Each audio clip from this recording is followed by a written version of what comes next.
আসসালামু আলাইকুম বন্ধুরা, কেমন আছেন সবাই? আশা করি সবাই ভালো আছেন, সুস্থ আছেন। আলহামদুলিল্লাহ, আমরাও খুব ভালো আছি, সুস্থ আছি। সোনালী রান্নাঘর অ্যান্ড ব্লগ চ্যানেলে আপনাদের প্রত্যেককে স্বাগত জানাই। আজকের রেসিপি হচ্ছে স্বাস্থ্যকর দই চিকেন রেসিপি।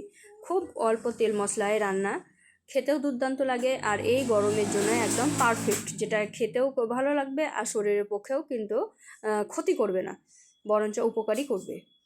তো আজকের দই চিকেনটা রান্নার জন্য চলো দেখে নেওয়া যাক কীভাবে আমি রান্না করেছি। দই চিকেন রান্না করার জন্য চিকেনটাকে আগে ধুয়ে পরিষ্কার করে নিয়েছি। আর এদিকে আমি গ্যাসে বসিয়ে দিয়েছি কড়াইয়ে দিয়ে দিয়েছি তেল আর পেঁয়াজ কুচিটাকে ভালোভাবে লাল লাল করে আগে ভেজে নেব। এই যে দেখতে পাচ্ছেন অল্প পরিমাণে তেল, এই দিয়েই কিন্তু আজকে রান্নাটা কমপ্লিট করব। খুব অল্প পরিমাণের মশলা ও অল্প পরিমাণে তেল দিয়েই রান্নাটা কমপ্লিট করব। তো পেঁয়াজটা কিন্তু আমার লাল লাল করে ভাজা হয়ে গেছে। এখন এর মধ্যে আমি দিয়ে দিচ্ছি আদা রসুন আর জিরার পেস্টটা আমি এখানে 4 চামচ দিয়ে দিচ্ছি। তো দেখতেই পাচ্ছেন এখানে চা চামচের 4 চামচ আমি পেস্ট দিয়ে দিলাম। দিয়ে এখন আমি ভালোভাবে এটাকে কষিয়ে নেব, মশলার সঙ্গে ভালোভাবে কষিয়ে নেব। আর এই মশলাটা কষাতে কিন্তু আমি এখানে জলের ব্যবহার করব। তেল দিয়েছি অল্প পরিমাণে আর একটু সামান্য পরিমাণে জল দেব, দিয়ে কিন্তু মশলাটা ব্যবহার করব। তাতে করে তলায় লেগে যাবে না, মশলাও পুড়বে না, আর সুন্দরভাবে কষানো হয়ে যাবে, একদম নরম হয়ে যাবে মশলাটা। আর এরকম মশলাই আমাদের দরকার আজকে চিকেন রান্না করার জন্য। যেহেতু গরমের সময় কিন্তু খুব তেল মশলা খাওয়া শরীরের পক্ষে খুবই ক্ষতিকারক। তেল মশলা না খাওয়াই দরকার, কিন্তু না খেলে চলে না। তার জন্য কিন্তু হালকা পরিমাণে রান্না করে আমি দেখাচ্ছি, যেটা তোমাদের খুবই কাজে লাগবে। তো এখন আমি ভালোভাবে মশলাটা মাখিয়ে নিয়েছি। তারপরে কিন্তু এখন এর মধ্যে দিয়ে দিলাম তেজপাতা।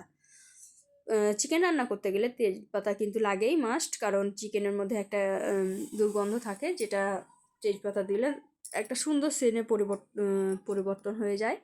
তো এখন আমি একটু জল দিয়ে দিলাম, দিয়ে ভালোভাবে নাড়াচাড়া করে দিচ্ছি যাতে করে তলায় লেগে না যায়। দেখতেই পেলেন যে তলায় লাগতে শুরু করে দিয়েছিল, আর এই জলটা দেওয়ার জন্যই কিন্তু তলা থেকে একদম ছেড়ে যাবে। আর এখনও পর্যন্ত কিন্তু শুকনো উপকরণ আমি ব্যবহার করিনি, শুকনো মশলা ব্যবহার করিনি। তো তার আগেই কিন্তু লাগতে শুরু করে দিয়েছিল, যেহেতু আমি অল্প পরিমাণে জল ব্যবহার করেছি। তো তেলটা দেওয়ার পরেই কিন্তু একদম তলা থেকে সুন্দরভাবে ছেড়ে গেছে, দেখতেই পাচ্ছেন। তো ভালোভাবে নাড়াচাড়া করে আমি এটাকে একটু হতে দিয়েছিলাম। তারপরে কিন্তু এখানে দারচিনি আর এলাচ দিয়ে দিলাম। তার তেজপাতা, দারচিনি, এলাচ আর লং দিয়ে দিয়েছি অল্প পরিমাণে। তো এখন আমি এটাকে নাড়াচাড়া করব না, এখন শুকনো মশলাগুলো অ্যাড করব। তো তার জন্য আমি এখানে দিয়ে দিলাম অল্প পরিমাণে হলুদ গুঁড়ো।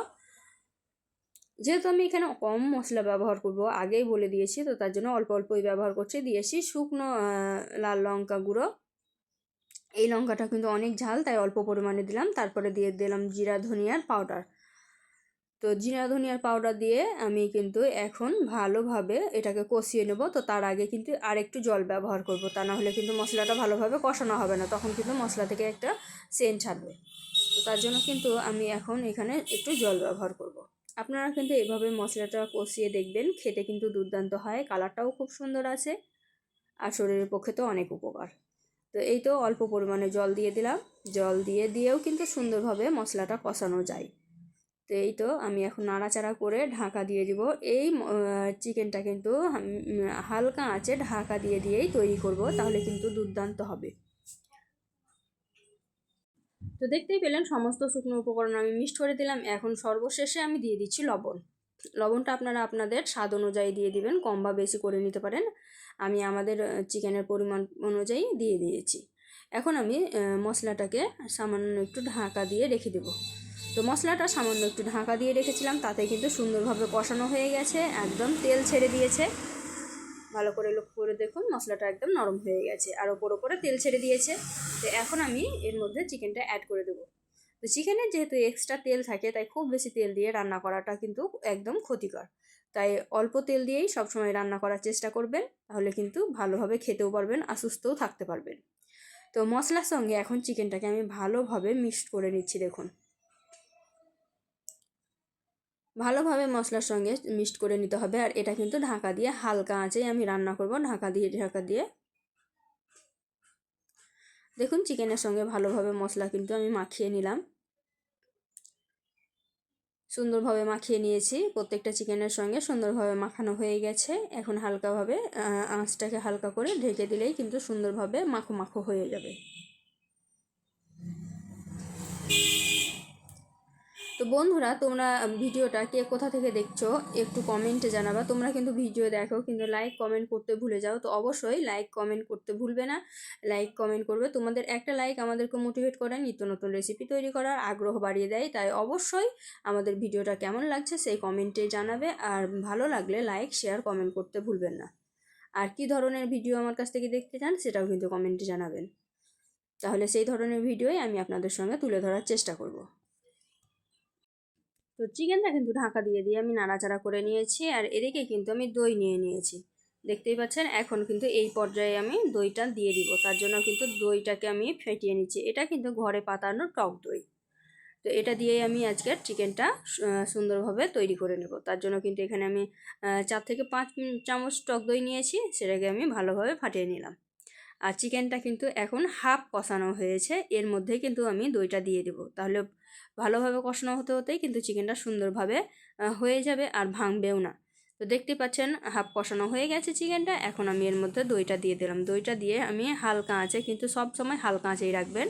এখন নাড়াচাড়া করে মিক্সড করে নেব। এই চিকেনের কালারটা দুর্দান্ত হয় আর খেতেও কিন্তু অসাধারণ লাগে।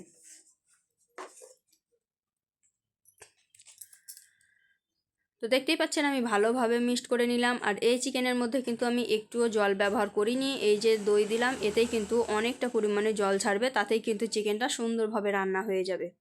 তো আমি কষিয়ে ভালোভাবে ঢাকা দিয়ে রেখেছিলাম হালকা আঁচে, তাতেই কিন্তু পারফেক্টভাবে হয়ে গেছে। আমি কিন্তু মধ্যে আর নাড়াচাড়া করিনি, ঢাকা দিয়ে রেখে দিয়েছিলাম হালকা আঁচে।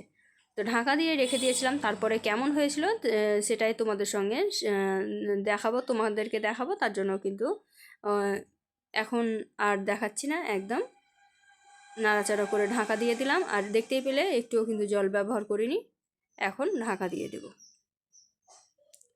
ঢাকা দিয়ে আমি 10 মিনিট মতো রেখেছিলাম হালকা আঁচে। তারপরে কিন্তু চিকেনের লুকটা একদম পরিবর্তন হয়ে গেছে, দেখতেই পাচ্ছেন। একটুও জল দিইনি, একদম জল ছাড়া চিকেন একদম রেডি হয়ে গেছে, এখন কিন্তু খাওয়ার উপযুক্ত। আর এরকমই গ্রেভি গ্রেভি চিকেন আমার দরকার, যেহেতু এই চিকেনটা দিয়েই ভাত রুটি সব কিছুই খাওয়া যায়। তার জন্য কিন্তু আমি এইভাবে রান্না করেছি। তো চিকেনের রেসিপিটা আপনাদের কেমন লাগলো অবশ্যই কমেন্টে জানাবেন, আর যদি ভালো লেগে থাকে অবশ্যই লাইক শেয়ার কমেন্ট করতে ভুলবেন না। আর এই ধরনেরই আরও নিত্য নতুন রেসিপি পাওয়ার জন্য আমার চ্যানেলটিকে অবশ্যই সাবস্ক্রাইব করে দিবেন, পাশে থাকা বেল আইকনটিকেও প্রেস করে দিবেন। তো বন্ধুরা, আজকে এই পর্যন্ত, দেখা হবে এই ধরনেরই আরও নিত্য নতুন রেসিপি নিয়ে পরবর্তী ভিডিওতে। তো ততক্ষণ সবাই ভালো থাকবেন, সুস্থ থাকবেন, আর আমার জন্য একটু দোয়া করবেন। খোদা হাফিজ।